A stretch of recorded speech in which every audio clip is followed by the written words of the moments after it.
Well, thank you all for coming.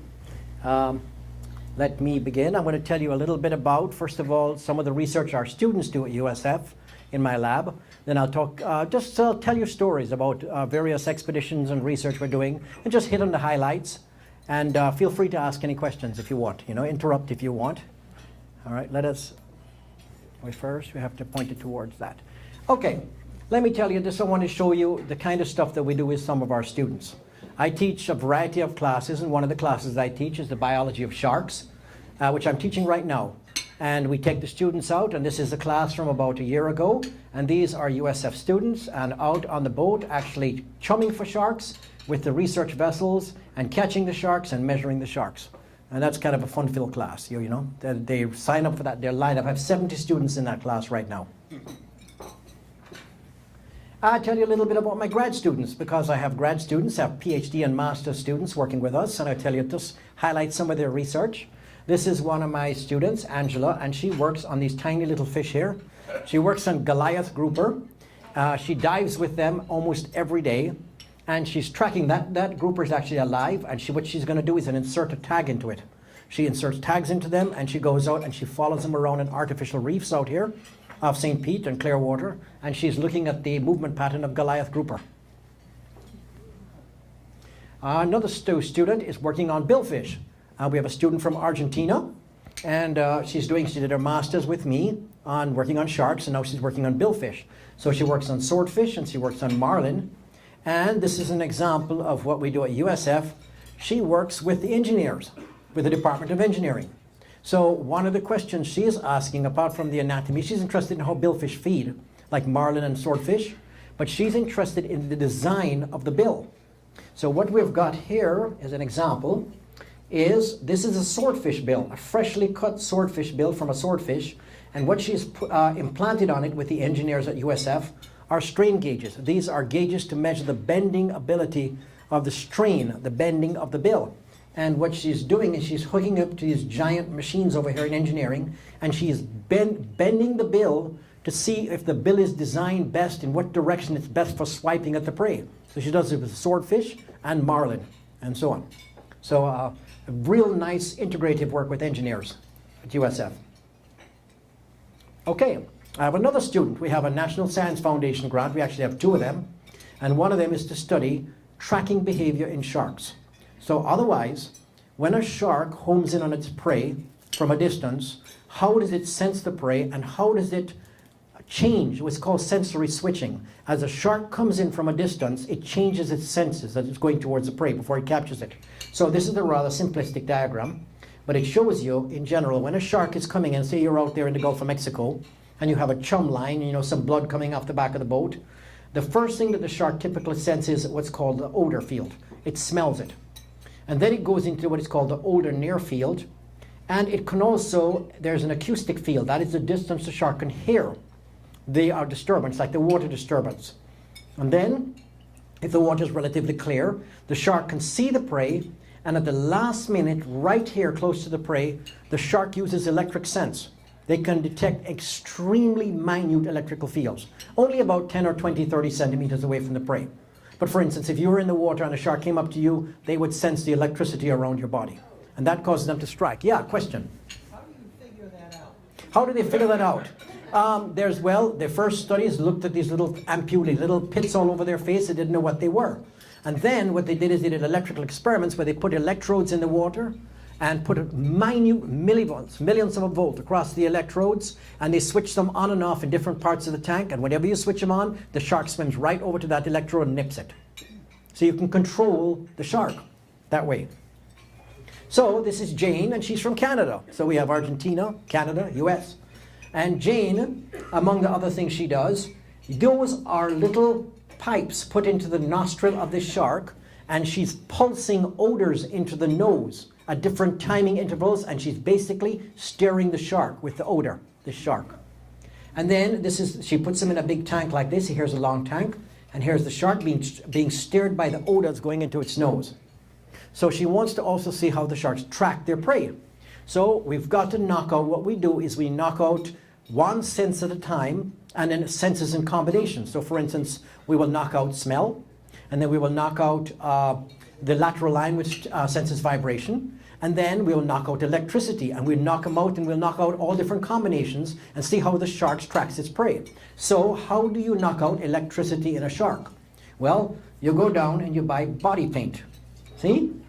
You paint the face of the shark is knocked out, it's anesthetized, you have a few minutes to work on the shark, and you paint the shark with the latex body paint. And that knocks out the electrical sense on the shark. It peels right off in about 2 days, and the shark is recovered, and you can test it without electricity. So I think, let's see if they work. I have a couple of videos. Now, first thing I'm going to show you is, this is a little black tip shark here. What you've got is prey. This is your struggling prey. This is you swimming at the beach, right? There you are, swimming at the beach. And I'm going to show you a black tip shark. And this black tip shark has its nose plugged, so it has no smell. How do we do that? Very simple. Vaseline and cotton balls. You shove it up its nose, it can't smell. You pull them out, it smells. Here this shark comes up, look at that, and no problem at all. It got its prey. So the nose was plugged, it got the shark, it got the prey, no problem. So now what we have is a little bonnethead shark. These are small little hammerhead sharks, they're all over Tampa Bay. And theoretically, everybody's always said that the hammerhead shark, the hammerhead, is for electrical reception. It's packed with electroreceptors. It is like taking a giant, you know, what do you call those things? Electric thing on the beach, and you're looking for metal detectors. It looks like a giant metal detector. So what you do is you paint over the nose of the bonnethead shark, and look what it does. There's a little fish. Here comes the bonnethead shark. It goes right into the prey, and it doesn't open its mouth. At the last minute, the shark, the last thing it switches to is electricity, most sharks. And it gets right up to the prey, and it doesn't detect the electrical field from the fish, so it doesn't open its mouth. So everything else, it comes in for the strike, and it misses the strike that way. So this is some of the work that we're doing there. And we had students working with engineers on teeth, shark's teeth, the engineering of shark's teeth. And just to give you an example, what are you seeing here? These are two different teeth. What we do is we take the teeth out and we put them through a CT scanner. We scan them in a CT scanner, and then the engineers have this program, this computer program, and it meshes. It constructs a mesh over this 3D model of the teeth, and then with the computer program, this is how they build cars. And you want to find out what the stress is on a car, the hood of a car, for instance. This is how they do it. You know, the hood of a car, you want to know how big a hinge to make on the hood of the car. So they scan the entire car in a giant CT scanner, and then they mesh it in this computer program, and then they stress the hood, they bend the hood, and you can see the stresses appearing on the hinge. And in the computer program, you just make the hinge bigger and bigger and bigger until the stresses disappear, and that's how big a hinge you need. So what we do is we stress the teeth, and the computer program, we push on the teeth, and it shows you exactly where the stresses are in the teeth. And what we have found out with shark's teeth is they're extremely well built, and there's very little stress concentration at all in these teeth. This is the tiger shark, by the way. That's a tiger shark's tooth, and there's stress concentration in this notch right here. That's what a tiger shark looks like. And then if you know what tiger sharks do for a living. But they can take a sea turtle, they can take a large loggerhead sea turtle, 3 feet in length. A big tiger shark will bite it and saw right through the turtle completely. Both sides of the shell with one bite. And how they do that, you can see there are these notches in the tiger. This is what tiger shark's teeth look, right at the jaw joint here. So the teeth point in 2 different directions, like this on a tiger shark. So when the teeth are going in one direction, the serrated edge is dragged over the prey like this. And when it goes in the opposite direction, the notch, it drives tissue into the notch of the tooth, which is right there. And that's like a paper cutter. The notch is extremely sharp. That's why there's stress concentration there. So when they go from side to side, one is cutting with a serrated knife, and the other side is dragging it into the notch and cutting through it as well. Very, very effective. But these teeth, by the way, are terrible at puncturing. We found out. Tiger sharks don't do very well at puncturing their prey. They have to saw through their prey. So that's, again, we work with the engineers at USF on this. So what has this got to do with nuclear submarines? Well, boom, off to another topic. All right. We did a project for the U.S. Navy. U.S. Navy has, on all their nuclear subs, have what's called towed arrays. The towed arrays come out to the back of the sub, and they drag them behind them for listening, for quiet listening. So when they're not using sonar, they drag a towed array, it's hydrophones, and they can listen to enemy subs, ships, and so on like that. But the problem is the towed arrays get bitten. The towed arrays, when they put it out, it comes out of the sub, they get bites in them. So for instance, here is a towed array that has been cut, and this is very rare, but in this case they actually found a piece of the tooth embedded in the towed array. This is the towed array that's completely severed, probably by sharks. Here's another towed array with all the guts hanging out, and the minute this thing shorts out, the towed array shorts out, it cannot be repaired at sea. So if they have 2 towed arrays or so out and they get damaged, the sub has to come back into port to have it repaired. So they sent us towed arrays from the Atlantic and the Pacific Fleet, all of them that were damaged. And our job was to determine if it was fish bite or mechanical damage to the towed arrays, and then working with about 4 other universities to come up with an answer for this problem. So one of the things we did is we had a rough job. We had to go to the Bahamas, you know. This is a really sucky part of the job. So we had to go to the Bahamas, and we took pieces of the towed array and pressurized them to the right amount, just like they are in the sub. We baited them, we threw them off the back of the boat, and we got sharks to bite them. And so we could get a library, a bite library of shark bites on them. So knowing the size of the shark, because this is where some poor sucker sits in the water below the towed array, in the water with the sharks, filming that with a camera. So we do that. We sit there filming it, and here's the shark grabbing onto a piece of towed array, and we have a lot of fun. It's like a rodeo. You hold on, you tie these things to the boat, and the shark drags the boat all over the place. Yeah, it pulls the boat everywhere. And then we get the bites on the towed array, and we can analyze them. That was just part of the project. So we go back to the university, and these are towed array bites, for instance, and by analyzing them, we can see, for instance, that's a scanning electron micrograph, an SEM of the fibers. They have polyester fibers inside in the towed array, and when a shark's tooth cuts them, it's a particular way that the cut is. Whereas if they're torn, if they hook the array on something and tear it, it has a completely different deformation pattern. So you could look at it and say whether something cut it or it tore it. Here are puncture marks on a towed array. There and there. Those are 2 teeth have entered right there in the towed array, and believe it or not, the pressure is so great at that instantaneous a second in time, that little bit in time, that it actually melts. It melts the plastic, the lining of the towed array as it punctures it. So you see where the plastic is melted, and then you can also look at tooth bite marks. And we now know from our bite things, if the marks are so many millimeters apart, we can estimate the size of the shark and so on. Interestingly, and by the way, not all the damage to towed arrays was by sharks. A lot of it was by bony fishes, what we call bony fishes, which were not sharks. They're not that big. Some of them are about 3 feet in length. And they breached, they went right through the wall, about 1 centimeter thick wall of the towed array, and just damaged it. And some of it was also ship damage. We could tell where it was just torn, like a ship may have run over it. Yeah? Why did the sharks want to bite it? Why did the shark want to bite it? Well, a couple of things. One of them is, and this is not classified or anything, we found electrical leakage.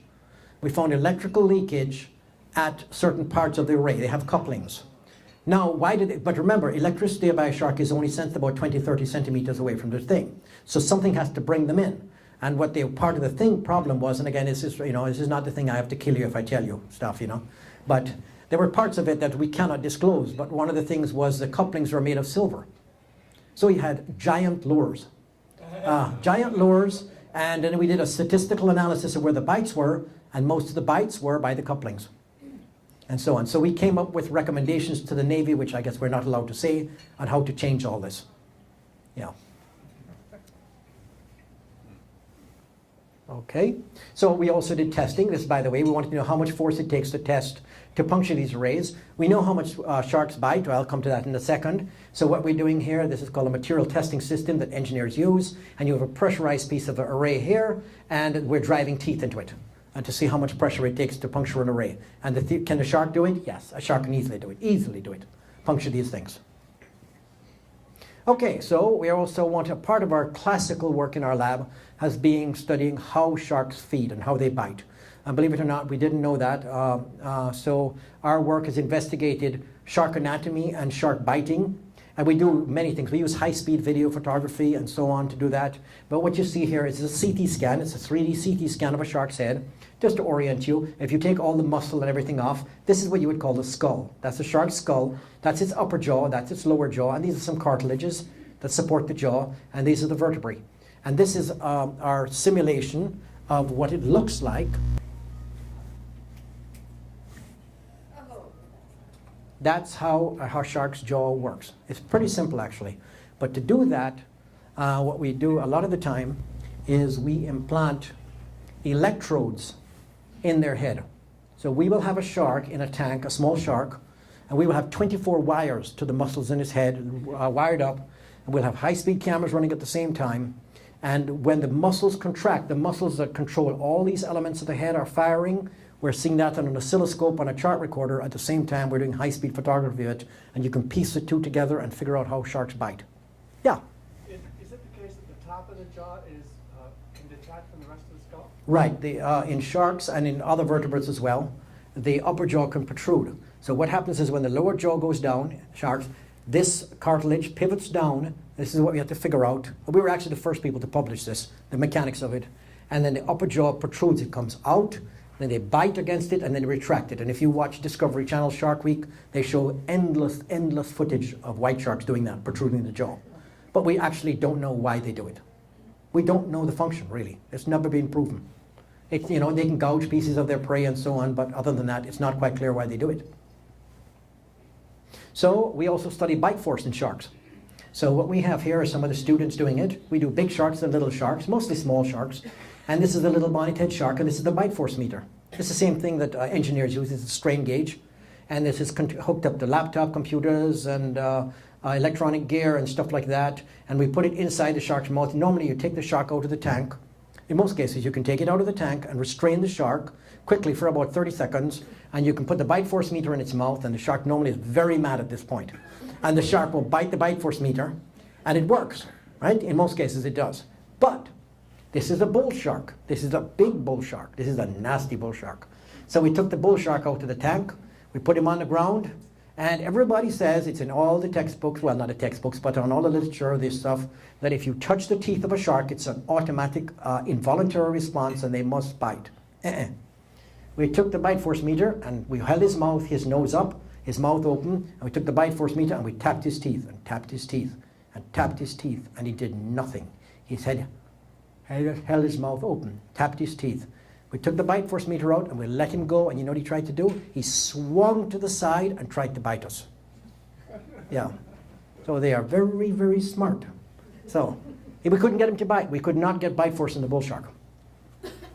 But we have other ways of doing it, and by the way, just to show you, this is Discovery Channel filming our research, being filmed by BBC and Discovery and stuff like that, and Animal Planet. And this is Discovery Channel filming the stuff, and there we are trying to get bite force in a little bonnet-head shark. And of course, a lot of times, when you have the TVs rolling, nothing works, usual. So at that point, you just fake it. You go, good bite, good bite, good bite. But we get a lot of bite force stuff from the animals. Just to show you some of the bite force data here, just to, people always want to know, how hard can a shark bite? Well, it depends if you're doing the front of the jaw or the back of the jaw. You see, if you're going to eat something hard, you're going to crack it in the back of the jaw because of the leverage. And you generate less front and more. That's why your dog puts the bone to the back of its jaw to break the bone, right? So you have to do front versus back. And normally we use engineering terms, so we express it in newtons. So just to make it clearer, this is pounds. So here's a little tiny bonnet-head shark. This is about 3 feet long. It's a little hammerhead shark. Look at the back of the jaw, only 35 pounds. So to give you an idea of that, if you were to put your finger in its mouth and then put a 35-pound weight on its head, that would be the bite force for that shark. See? This is the little horn shark. They live off California, and they crush sea urchins for a living. So here's this little guy. He's not even a meter long, and his back teeth generate almost 80 pounds of bite force. They're really powerful biters. Here's a black-tip shark. I have lots of those in Tampa Bay. About 243 pounds of bite force. This is a hammerhead shark. Unfortunately, was killed. We can also calculate it from a dead animal, by the way. We use engineering and we use lever mechanics and stuff, and we can calculate it from a dead animal. And this is one of the hammerheads that was unfortunately killed by some fishermen. So we got the carcass. We had to go dig it out of a dumpster. That was really smelly. They took the jaws out, threw it in the dumpster, and we got it about 4 days later. The flies, I think, followed us all the way up the highway. The stink was incredible. So 1,367 pounds of bite force in the back of the jaw. Yeah, we do stuff like that all the time. Here's a white shark. One of my former grad students calculated that. And this is a 2.5 meter white shark, a bite force of 700 pounds. It's not that big. Now bull sharks, this is my student who is working on this. This is almost a 3 meter bull shark. That's a big bull shark. And a 1,300 pounds bite force in the back of the jaw. So when we do it, the correct way to do this is a little shark will have a smaller bite force than a big shark because the muscles are smaller, right? So you do it pound for pound. So like for per pound of animal, which shark bites the hardest, and our paper is being resubmitted probably next week, is the bull shark. Pound for pound for sharks, the bull shark has the most powerful bite ever tested. So let's give you an example. Here's a hyena, 1,000 pounds. Here's an American alligator, a big one, 3,000 pounds bite force. This is where you are. This is 153 pounds. You know, kind of wimpy, right? Labrador dog, you'd think a Labrador would be more, 124 pounds. And this little burrfish is about this big, the burrfish. That's the one in Tampa Bay. It's a little pufferfish in Tampa Bay, 85 pounds of bite force. Pound for pound of any fish, this is the most powerful fish. So do not put your finger in its mouth when you're taking the hook out of a burrfish.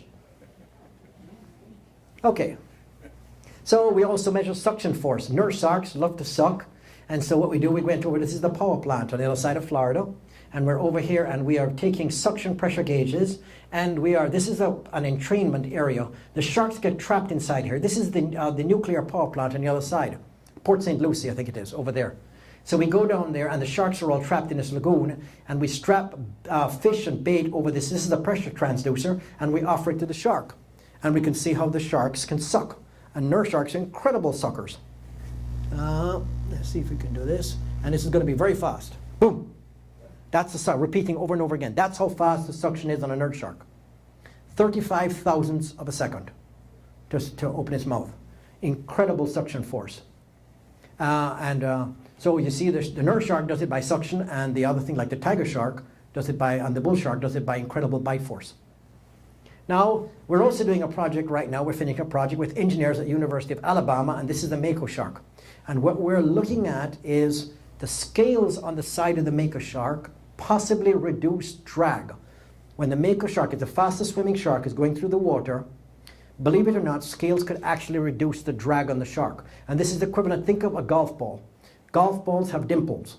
You never play golf with a smooth golf ball because the dimples on the golf ball actually reduce drag on the golf ball, so it'll go further. So a smooth golf ball will not. And it's very complicated fluid dynamics. But basically what you're seeing here are scales from 3 different regions of a mako shark. Up here, here, and here. And when you look, this is what the scales look like in a scanning electron micrograph, right, from the surface.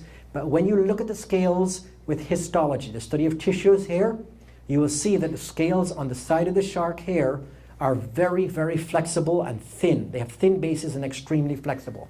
And we sit there with an acupuncture needle and we erect each scale, not every one in the body, on different regions of the body, with an acupuncture needle and measure the angle that it can erect by doing that all over the shark's body.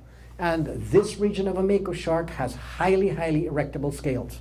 So what we think is happening on a mako shark, and this is what the engineers are working on right now at University of Alabama, they are building models of the scales, erected scales, and they're running them in water tanks, and this is what the scales look like when they're erected. These are tiny. This scale is 1/5 of a millimeter in length. See? So they're very, very tiny. And what we think is happening when the mako shark is going super fast, what happens is water actually flows backward on the skin. That's been shown in fluid dynamics. And it erects the scales and it prevents, see, it forms these little eddies between the scales and it prevents the water going backwards. It actually reduces the drag. So if we can prove this, the implications are quite immense. You could put little erectable bodies all over some underwater vehicle and perhaps reduce drag by maybe 10%, which would have implications for underwater vehicles and so on. So, and this, again, to go back to students at USF, this is one of my undergrad students. She has just started this semester and she is doing undergrad research on scales as well, and she's looking at the scales on a different part of the body as her undergrad project. I have 2 students doing that now at USF. Now, whale sharks. We also work on whale sharks. Do you reckon where you see that picture, you know what you're looking at? That's a boat. All of those are whale sharks. on the surface. That's off the Yucatan Peninsula in Mexico, the largest aggregation of whale sharks in the world. And hundreds in one day on the surface feeding. These are all feeding on the surface. There's a closer view. You can see the whale sharks all feeding on the surface. So working with Mote Marine Lab and our organization in Mexico, we are studying feeding in whale sharks. We just published that last year, that study. And this is what it looks like underwater. These are beautiful, gentle giants. They're planktivorous, they eat plankton, so they can't harm you, but they're kind of intimidating when you see a shark this big coming at you, you know? Yeah, no matter what it does, everybody can tell you it eats plankton, but when you see that coming at you, it's like a school bus coming at you. Yeah. So, this is what it looks like down there. It's a great place to go see the sharks. By the way, they run ecotour tours down there. It's a little place called Holbox, Mexico. Holbox, Holbox. And you can go down there as an ecotourist and you can snorkel with these guys. So here we are, and you can see whale shark, whale shark, whale shark, whale shark, whale shark, whale shark, whale shark, all over the surface like that. And we're studying the feeding. So here, this is myself and one of my grad students, and we're motoring right beside the whale shark. We're shining lasers. These are dual lasers that are calibrated on the top of the shark's head, and we know how far apart the lasers are, so we have a perception of length. We have a length measure, and we're filming them with high-speed camcorder at this point to get swimming speed and so on. And here's the video. If you're in the water, this is what it looks like. Here you are. Here's the whale shark, and he's coming along, and that's him surface feeding. See, we're trying to swim, keep up with him. Here we are swimming beside it. That's the whale shark, but he's plowing along on the surface, and he's filtering out the plankton on the surface of the water as he goes along like that. And here he goes, he's going to pass. Now watch this now. There's a satellite tag. That's put on by Mote Marine Lab. That's the satellite tag, and here comes the caudal fin, the tail fin, and when he goes by, do not get in the way of that tail fin. If that hits you, you're in trouble. The tail fin on that shark is about 6 feet high. Yeah. Yeah, it's beautiful animals. So, here we are doing some underwater photography. They drop us off the side of the boat, and we try and keep up with the whale sharks. It's very hard. They're just barely swimming, but we can barely keep up with them. So we jump overboard with underwater cameras, and we try and get filming of them feeding here, and you can see there's a satellite tag on the dorsal. That's the dorsal fin of the shark, and that satellite tag is about that big. So the Mote Marine Lab puts satellite tags on them to track where they go when they leave Mexico. If you guys have any questions, ask. What time of year is... Yeah, the summer is the best time. I think it's about June, July, and then you start taper offing in August. And so you go down, you fly to Cancun, and you take a little bus over, and you take a water ferry, and you go to this little place called Holbox. Little fishing village. It's now booming with ecotourism. Great place to go. I hate to ask this question, but I just wanted to go on elements. Yeah, your question is it's called the crepuscular period. The crepuscular period is sunrise and sunset. Is it more dangerous swimming in the water? Believe it or not, there are very, very few studies that have actually quantified that. So, I go out. sharks feed at all times a day. Generally, fish in general feed more at sunrise than at sunset. The reason is because most fish don't eat at night. So they tend to, when they're hungry in the morning, they eat more. If you're a fisher person, you go out early in the morning, and then it gets very hot in the shallows. They don't feed as much in the day. Then they feed before bedtime, basically. Are they attracted by any color of bathing suit? No, no, and if you have to be very careful how you look at that, because the question is whether different colored bathing suits and so on attract them. Because when you look at the data that the University of Florida keeps on it, you will see that certain people tend to wear certain colored swimsuits. So they have that listed, the swimsuit color, but there's no trend really. I don't think there's any trend. I'll keep swimming. Yeah, I don't think, you're fine. Well, okay. How are we doing for time?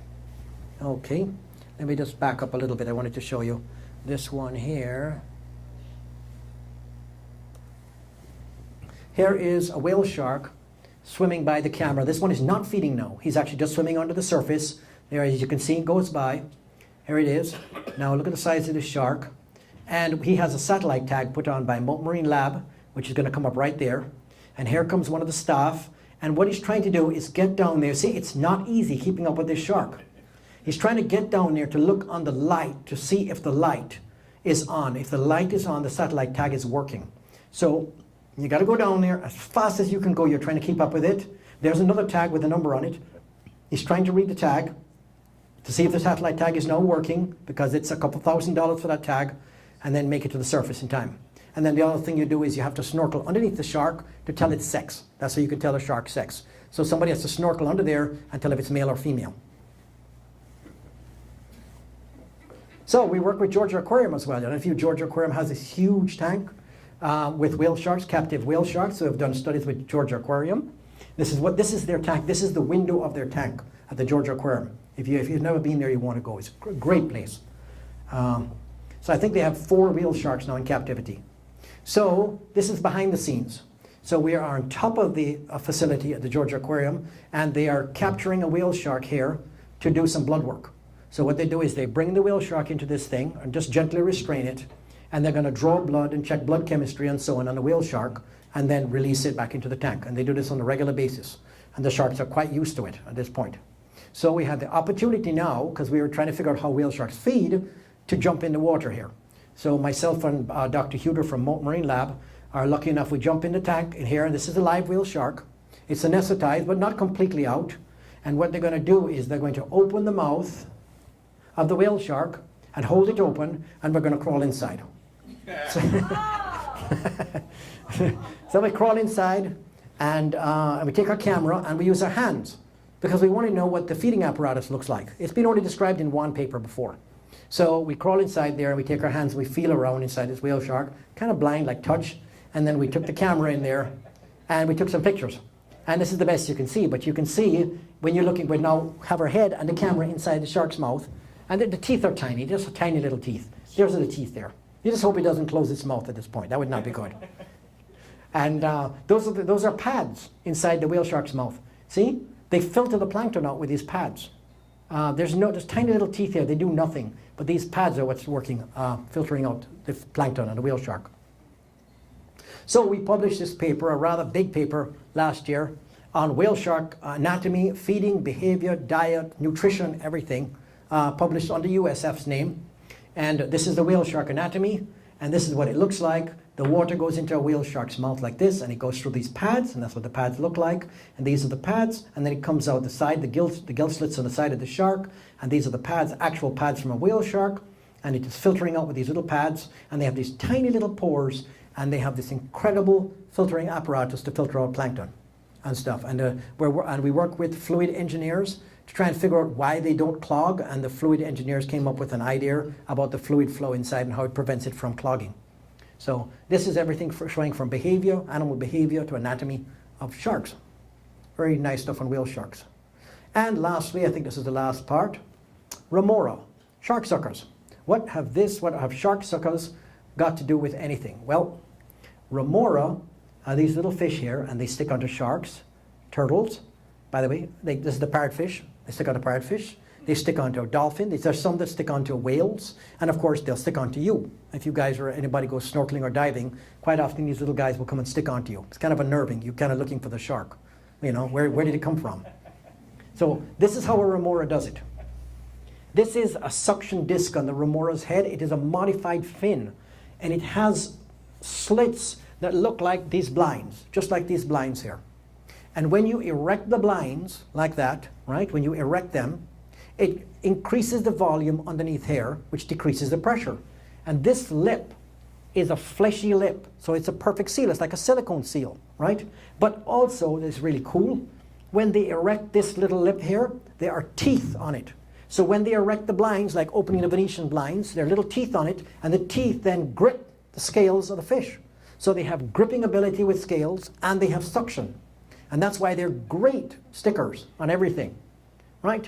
Now, this was an undergrad study at USF. An undergrad did this work and published it in our department at USF. And because of that, we are now being contacted. We are now about to put a proposal into the Office of Naval Research, ONR, because the problem they have, and other places have, these are unmanned underwater vehicles that go cruising across the Atlantic. The Navy has a bunch of them. Marine Lab has them. I think USF St. Pete has them. There's a USF logo right there. These things are deployed, and they run all by themselves, and they are perfectly balanced. Perfectly balanced. There's actually no propulsion mechanism in this thing. It's very cool. It just changes its buoyancy and that makes it go up and down. So it will go all around the Gulf of Mexico by itself, sensing red tide or whatever. And you know, Navy of course uses them for other things. So the problem is the remoras stick to them. And the remora, this little tiny fish, will thwart this entire thing.